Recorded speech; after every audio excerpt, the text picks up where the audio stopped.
আসসালামু আলাইকুম এভরিওয়ান, কেমন আছেন সবাই? আশা করি সকলে অনেক ভালো আছেন। তো আমার হাতে চলে এসেছে মার্চ 2025-এর বিজ্ঞান চিন্তা, এবং এটা হচ্ছে বিজ্ঞান চিন্তার একটা স্পেশাল সংখ্যা। অর্থাৎ প্রতি বছর বিজ্ঞান চিন্তার একটা গল্প সংখ্যা প্রকাশিত হয়, অর্থাৎ সায়েন্স ফিকশন নিয়ে একটি সংখ্যা প্রকাশিত হয়। তো 2025-এর এটি হচ্ছে সায়েন্স ফিকশন সংখ্যা, অর্থাৎ গল্প সংখ্যা। এই সংখ্যায় 1 ডজন মানে 12টি সায়েন্স ফিকশন রয়েছে, সায়েন্স ফিকশন গল্প রয়েছে। গল্পগুলো আমার পড়া শেষ, এবং প্রত্যেকটি গল্প কীরকম হলো বা কীরকম লাগলো আমার কাছে, আজকে আমি সেটা নিয়ে হচ্ছে কথা বলবো বা আমার মতামত জানাবো। তো আজকের এই ভিডিওতে আপনাদের সবাইকে স্বাগতম।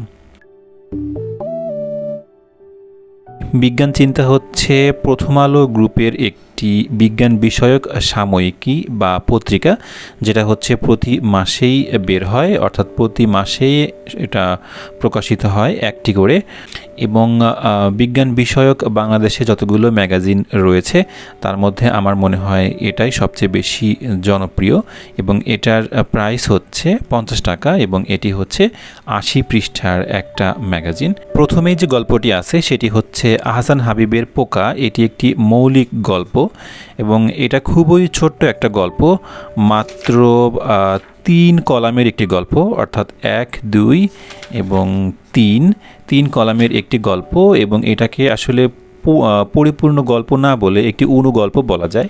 এই গল্পে দেখা যায় যে কেউ একজন স্বপ্ন দেখছে যে পৃথিবীর সমস্ত পোকা যদি মানুষের বিরুদ্ধে যুদ্ধ শুরু করে তাহলে কি হবে, মানুষের অবস্থা কীরকম হবে। পৃথিবীর 95% প্রাণী হচ্ছে পোকামাকড়, এবং এই সমস্ত পোকামাকড় যদি মানুষের বিরুদ্ধে যুদ্ধ করা শুরু করে তাহলে মানুষের আসলে কী শোচনীয় অবস্থা হতে পারে, সেটা নিয়ে হচ্ছে সে তার বন্ধুর সাথে আলোচনা করে। এবং এই গল্পের শেষে দেখা যায় যে মানুষ সত্যি সত্যি পোকায় পরিণত হয়ে গেছে, এবং মানুষ পোকা যদি হয়ে যায় তাহলে তারা কিভাবে থাকবে, মানে কিভাবে বসবাস করবে, সেই অবস্থাটা দেখানো হয়েছে। তো এটা খুবই ছোট্ট একটা গল্প, আমার কাছে গল্পটা মোটামুটি লেগেছে।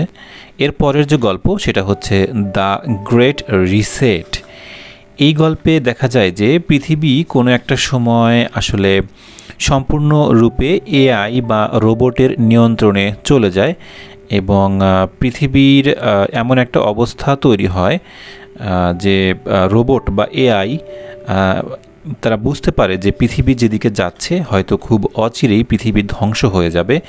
তখন আর্টিফিশিয়াল ইন্টেলিজেন্স একটি সিদ্ধান্ত গ্রহণ করে, এবং তারা পৃথিবীর সমস্ত বিদ্যুৎ সংযোগ, বিদ্যুৎ উৎপাদন কেন্দ্র এবং সব ধরনের বৈদ্যুতিক জেনারেটর এবং সব কিছুই হচ্ছে তারা করে দেয়, ইনঅ্যাক্টিভ করে দেয়। অর্থাৎ পৃথিবী থেকে একদম বিদ্যুৎ বলে কিছু থাকে না, বিদ্যুৎ একদম সম্পূর্ণরূপে চলে যায়। অর্থাৎ বিদ্যুৎ আবিষ্কার হওয়ার পূর্বের যে পৃথিবী, সেই পৃথিবী যেরকম ছিল, এই গল্পটি হচ্ছে সেই অবস্থায় পৃথিবীকে নিয়ে যায়। ধ্বংসের হাত থেকে বাঁচাতে হলে এছাড়া আর কোনো উপায় পৃথিবীর সামনে ছিল না। তো আমি জানি না যে আসলে কোনো এক সময় পৃথিবীর এরকম অবস্থা হবে কি না, মানে পৃথিবী আবার সেই প্রাগৈতিহাসিক যুগে, অর্থাৎ বিদ্যুৎ আবিষ্কার হওয়ার পূর্বের যে জীবন পৃথিবী, সেই দিকে চলে যাবে কি না। তো এরকম একটা প্লট নিয়ে হচ্ছে এই গল্পটি। এই গল্পটা আমার কাছে খুবই ইন্টারেস্টিং লেগেছে এবং খুব ভালো লেগেছে। এরপরের যে গল্প সেটি হচ্ছে মীরা লিখেছেন হচ্ছে শিবব্রত বর্মন। এটা হচ্ছে আমরা সাধারণত গেম খেলি, অনেকেই আমরা জানি যে এই জেনারেশনের ছেলেমেয়েরা গেম খেলতে খুবই পছন্দ করে। তো এটা হচ্ছে ওই রকম একটা গেম নিয়ে গল্প, অর্থাৎ কোন একটা গেমের হচ্ছে দুটা চরিত্র, তারা হচ্ছে পরস্পরের প্রতি এক ধরনের প্রেমে পড়ে যাওয়ার মতো একটা অবস্থা তৈরি হয়, এবং কোন এক সময় কোন একটা চরিত্র মারা যায়, এবং অন্য একটি চরিত্র সে হচ্ছে সেই অবস্থা, মানে তার মানসিক মনের যে অবস্থা সেটা এখানে প্রকাশ করে। তো এটা আমার কাছে ততটা ভালো লাগে নাই গল্পটা, যেহেতু আমি গেম পছন্দ করি না সেজন্য হয়তো আমার ততটা ভালো লাগেনি। তবে যারা গেম খেলতে ভালোবাসেন তাদের কাছে গল্পটা ভালো লাগতে পারে। এরপরে যে গল্প সেটি হচ্ছে 4-4-3004। এটা হচ্ছে ভবিষ্যৎ পৃথিবীর একটা অবস্থা বা একটা দৃশ্য এখানে দেখানো হয়েছে। যেখানে দেখানো হয়েছে যে আগামীর পৃথিবীতে অর্থাৎ 3004-এর পৃথিবীতে, সেই পৃথিবীতে মানুষ আরও অনেক বেশি নিয়ন্ত্রিত থাকবে। অর্থাৎ তখনকার সময়ে মানুষ টেকনোলজি দ্বারা আরও অনেক বেশি নিয়ন্ত্রিত থাকবে। মানুষের স্বাধীনতা বলতে সে সময় আসলে তেমন কিছুই থাকবে না। মানুষের কোনো কিছুই গোপন বলে কিছু থাকবে না, মানে সমস্ত কিছুই থাকবে হচ্ছে উন্মুক্ত, এবং প্রত্যেকটা মানুষের গতিবিধি হচ্ছে এআই বা প্রযুক্তি দ্বারা হচ্ছে শাসক শ্রেণী, অর্থাৎ যাদের হাতে সে ধরনের টেকনোলজি থাকবে তারা হচ্ছে সেটা নিয়ন্ত্রণ করবে, অর্থাৎ পৃথিবীর সমস্ত মানুষকে নিয়ন্ত্রণ করবে, এবং তারা যখন যা ইচ্ছা তাই করতে পারবে। এরকম একটা কনসেপ্ট নিয়ে হচ্ছে এই 4-4-3004 এই গল্পটি। তো গল্পটি খুবই ছোট, মাত্র হচ্ছে 4 কলামের একটি গল্প। আমার মনে হয় যে গল্পগুলো একটু বেশি ছোট হয়ে গেছে, আরও একটু বর্ণনা বা আরও একটু ঘটনা থাকলে এই গল্পগুলো আরও একটু ভালো লাগতো আমার, কিন্তু আসলে গল্পগুলো খুবই ছোট হয়ে গেছে। তারপরও এই গল্পটা অনেক ভালো একটি গল্প, ভালো একটি প্লট নিয়ে হচ্ছে এই গল্পটা ভালো লেগেছে। এরপরের যে গল্প সেটি হচ্ছে শ্রোডিঙ্গারের বিড়াল। এটি লিখেছেন হচ্ছে উচ্ছ্বাস তৌসিফ। আচ্ছা, তো এই গল্পটা মোটামুটি বড় একটা গল্প, মনে হয় যতগুলো গল্প আছে তার মধ্যে এই গল্পটা সবচেয়ে বড় একটি গল্প। এবং এই গল্পে দেখা যায় যে পৃথিবী কোনো একটা সময় সম্পূর্ণরূপে রোবটের নিয়ন্ত্রণে চলে গেছে, অর্থাৎ মানুষের সব কিছুই রোবট বা আর্টিফিশিয়াল ইন্টেলিজেন্স নিয়ন্ত্রণ করছে। অর্থাৎ সেই সময়ে রোবট বা এআই পৃথিবীর সমস্ত ইতিহাসকে মুছে ফেলে তারা তাদের নিজেদের ইতিহাস তৈরি করছে, অর্থাৎ নিজেদের ইতিহাস লিপিবদ্ধ করছে। অর্থাৎ মানুষের ব্রেইন থেকে পৃথিবীর সমস্ত ইতিহাস, অর্থাৎ আমরা যে সমস্ত ইতিহাস পড়ে পড়ে বড় হচ্ছি, এই ধরনের সমস্ত ইতিহাসকে তারা মুছে দিয়ে তাদের ইচ্ছে মতো ইতিহাস তৈরি করে, মানে লিখে তারা হচ্ছে মানুষের ব্রেইনে সেটা করে দিচ্ছে, মানে একদম স্টেবল করে দিচ্ছে। তো এরকম একটা কনসেপ্ট নিয়ে হচ্ছে শ্রোডিঙ্গারের বিড়াল গল্প।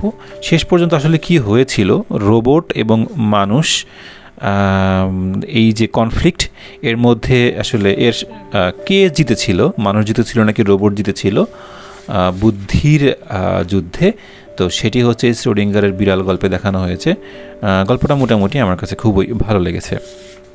এরপরের গল্প হচ্ছে হেই কাম অন আউট। এটি হচ্ছে শিনিচি ওজি, একজন জাপানি লেখকের লেখা গল্প, এবং অনুবাদ করেছেন হাসান খুরশিদ রুমি। এই গল্পে দেখা যায় যে কোনো একদিন সকালবেলা কোনো একটা গ্রামে কিছু মানুষ একটি গর্ত আবিষ্কার করে, এবং তারা সেই গর্তের মধ্যে ছোট ছোট মাটি বা ইটের টুকরা বা পাথর নিক্ষেপ করে। কিন্তু গর্তটা এতই বিশাল ছিল যে সেই গর্তের ভেতরে যে পাথরগুলো পড়ছিল সেগুলোর কোনো আওয়াজ আসছিল না, অর্থাৎ সেগুলো গর্তের মধ্যে একেবারে হারিয়ে যাচ্ছিল। সেই গর্তের কথা আস্তে আস্তে চারিদিকে ছড়িয়ে যায়, এবং মানুষজন সেই গর্তটা দেখতে আসে এবং সেখানে নানান কিছু ফেলা শুরু করে। তো তারপরেও আসলে কোনো কিছুই হয় না, মানে গর্তটা ভর্তি হয় না। তো এইভাবে সেই এলাকার বা ওই অঞ্চলের, ওই শহরের সমস্ত ময়লা আস্তে আস্তে সেখানে ফেলা হয়, এবং মানুষ তাদের নানান ধরনের গোপন জিনিসপত্র সেখানে ফেলা শুরু করে। তারপরও আসলে সেই গর্তটা গর্তই থেকে যায় এবং সেটা ভর্তি হয় না। হঠাৎ করে একদিন দেখা যায় যে যে মানুষগুলো সেই গর্তটা আবিষ্কার করেছিল তাদের এই সামনে কোনো একটা কিছু উপর থেকে ফেলা হয়, মানে কোনো একটা কিছু উপর থেকে পড়ে। জানি না যে আমরাও এরকম কোনো গর্তে বসবাস করি কি না। তো গল্পটা আমার কাছে মোটামুটি ভালো লেগেছিল এবং অনুবাদ খুব ভালো হয়েছে। এরপরের যে গল্প সেটি হচ্ছে বাগান বিলাস। বাগান বিলাস হচ্ছে ভবিষ্যতের পৃথিবী নিয়ে একটি গল্প, অর্থাৎ বর্তমান সময়ে যেরকম দেখা যায় যে আমাদের শহরগুলো বা আমাদের এলাকা পরিষ্কার পরিচ্ছন্ন রাখে বা বিভিন্ন ধরনের নাগরিক যে ইয়াগুলা কি বলা হয় ডিমান্ডগুলো সেগুলো পূরণ করে থাকে সিটি কর্পোরেশন বা পৌরসভা এবং এখানকার শ্রমিকরা বা যারা হচ্ছে এখানে কাজ করে তারা। অর্থাৎ আমরা প্রতিদিন সকালবেলা যেরকম দেখি যে মানুষজন রাস্তাঘাট পরিষ্কার করছে, অর্থাৎ সিটি কর্পোরেশনের লোকজন রাস্তাঘাট পরিষ্কার করে দিয়ে যাচ্ছে। তো কোনো এক সময় হয়তো দেখা যাবে যে মানুষ আর এই সমস্ত কাজ করছে না, রাস্তাঘাট পরিষ্কার করছে হচ্ছে রোবট। তো তখন নাগরিকদের যে কোনো চাহিদা বা যে কোনো কাজও করে দিচ্ছে হচ্ছে রোবট। তো এরকম একটা পৃথিবীর কথা এখানে কল্পনা করা হয়েছে, এবং এই গল্পে আসলে বোঝানো হয়েছে যে মানুষ নিজে পরিশ্রম করে যেটা অর্জন করে সেটাতে সে অনেক বেশি খুশি হয়, কিন্তু অকারণে বা বিনামূল্যে কোনো কিছু পেয়ে গেলে মানুষ আসলে অতটা খুশি হয় না। এটাই আসলে গল্পে বোঝানো হয়েছে।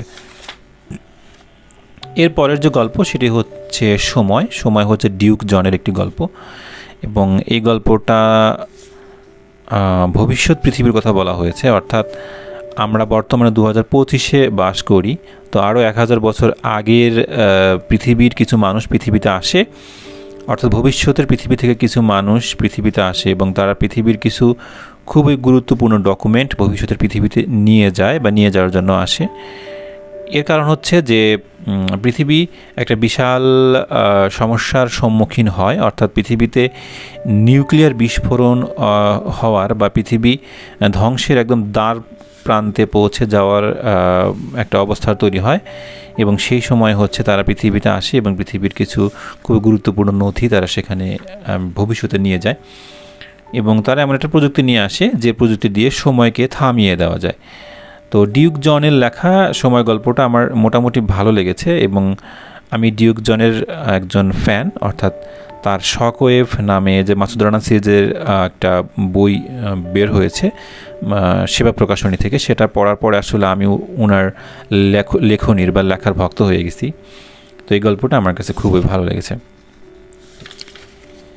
এর পরের যে গল্প সেটি হচ্ছে ক্রাইম অন মার্স। এই গল্পটা হচ্ছে মঙ্গল গ্রহকে কেন্দ্র করে একটি গল্প। গল্পটি হচ্ছে অনেক আগের একটি গল্প, অর্থাৎ অনুবাদ গল্প। এটি লিখেছিলেন হচ্ছে আর্থার সি ক্লার্ক, এবং এটা অনুবাদ করেছেন হচ্ছে সালমান হক। সালমান হক বাংলাদেশের খুবই জনপ্রিয় এবং খ্যাতিমান একজন অনুবাদক। তো এই গল্পটিতে দেখানো হয় যে মঙ্গল গ্রহে মানুষ বসবাস শুরু করেছে, এবং মানুষ চাইলেই মঙ্গল গ্রহে তাদের ভ্যাকেশন কাটাতে যেতে পারে। তো মঙ্গল গ্রহে এমন একটা দুর্লভ মূর্তি পাওয়া যায়, সেই মূর্তিটাকে চুরি করার জন্য পৃথিবী থেকে একটা চোর মঙ্গল গ্রহে যায়, এবং সেই চোরকে কীভাবে ধরা হয়, পুলিশ কীভাবে তাকে ধরে, সেরকম একটা প্লট নিয়ে হচ্ছে এই গল্পটা আমার মোটামুটি ভালো লেগেছে। এরপরের যে গল্প এবং সেটি হচ্ছে মঙ্গল গ্রহ কেন্দ্রিক আরও একটি গল্প, নীল রঙের বোতল। লিখেছেন রে ব্র্যাডবেরি এবং অনুবাদ করেছেন হচ্ছে ইমরান আহমেদ। এই গল্পে দেখা যায় যে মঙ্গল গ্রহে মানুষ বসবাস শুরু করার বহু দিন পরে কোনো একটা সময় মঙ্গল গ্রহ মানুষের বসবাসের অনুপযোগী হয়ে পড়ে। মানুষ সেটাকেও মঙ্গল গ্রহকেও বসবাসের অনুপযোগী করে ফেলে, এবং মঙ্গল গ্রহ থেকে মানুষ আসলে আবার পৃথিবীতে ফিরে আসে, এবং এই মঙ্গল গ্রহেরই একটি রহস্যময় পানীয়র খোঁজে মানুষ সেখানে মাঝে মাঝে অভিযানে যায়, এবং সেইটা হচ্ছে একটা নীল রঙের বোতল, এবং সেই বোতলে থাকা হচ্ছে এক ধরনের নীল রঙের তরল। তো মানুষ সেই তরলের খোঁজে কেন মঙ্গল গ্রহে যায়, এবং সেটা পেয়ে গেলে মানুষের কি হয় তখন, সেটাই হচ্ছে দেখানো হয়েছে এই গল্পে। যদিও এটা একটা ফ্যান্টাসি গল্প, এবং কিন্তু এখানে কিছু দর্শনের কথা বলা হয়েছে। অর্থাৎ মানুষ সেই নীল রঙের বোতল পাওয়ার পরে তার যে অনুভূতি হয়, সেই অনুভূতির জন্যই আসলে মানুষ সেখানে যায়, কিন্তু সেই অনুভূতিটা হচ্ছে এমন একটা অনুভূতি যেটাকে বলা হয় অ্যাবসলিউট হ্যাপিনেস। সেই নীল রঙের বোতল খুঁজে পাওয়ার পরেই মানুষের মনে সেই অ্যাবসলিউট হ্যাপিনেস বা সত্যিকারের সুখানুভূতি যেটাকে বলা হয় সেটা তারা অনুভব করে, এবং তারপরে হচ্ছে ওই ব্যক্তি মারা যায়। মানুষের মৃত্যু এমনভাবে হয় যে তার শরীর টুকরো টুকরো হয়ে যায়, চূর্ণ বিচূর্ণ হয়ে যায়, এবং একদম অদৃশ্য হয়ে যায়, অর্থাৎ মিশে যায় মানুষের শরীর বাতাসের সাথে। তো এরকম একটি গল্প নিয়ে হচ্ছে নীল রঙের সেই বোতল। এই গল্পটি অসাধারণ একটি গল্প, আমার খুবই ভালো লেগেছে এই গল্পটা। দুই বন্ধু যারা হচ্ছে মঙ্গল গ্রহে সেই নীল রঙের বোতল খোঁজার জন্য যায়, এবং তাদের এক বন্ধুর পরিণতি হয় এরকম। তো এরপরেই হচ্ছে এই গল্পটি শেষ হয়ে যায়। তো শেষ যে দুটি গল্প রয়েছে সেটি হচ্ছে উদ্ভাবন পটু দেশপ্রেমী এবং হচ্ছে সময়ের দুঃস্বপ্ন। দুটি হচ্ছে খুবই ছোট গল্প, অর্থাৎ অনুগল্প বলা যায়। তো এই গল্প দিয়ে শুধুমাত্র হচ্ছে গল্পের সংখ্যা বাড়ানো হয়েছে, তাছাড়া আসলে তেমন কিছুই না। তো এরপরে হচ্ছে এই পত্রিকার বা ম্যাগাজিনের বাকি যা কিছু আছে সেগুলো হচ্ছে রেগুলার যে সমস্ত রচনা থাকে সেগুলা। তো এই হচ্ছে মার্চ 2025-এর বিজ্ঞান চিন্তার গল্প সংখ্যা, অর্থাৎ 1 ডজন সায়েন্স ফিকশন বা বিজ্ঞান গল্পের সংখ্যা। তো এই সংখ্যায় প্রকাশিত গল্পগুলো আমার কেমন লেগেছিল সে সম্বন্ধে আমার মতামত জানানোর জন্যই ভিডিওটি তৈরি করা। তো আজকের মতো ভিডিওটি এ পর্যন্তই। ভালো থাকবেন সবাই। আল্লাহ হাফেজ।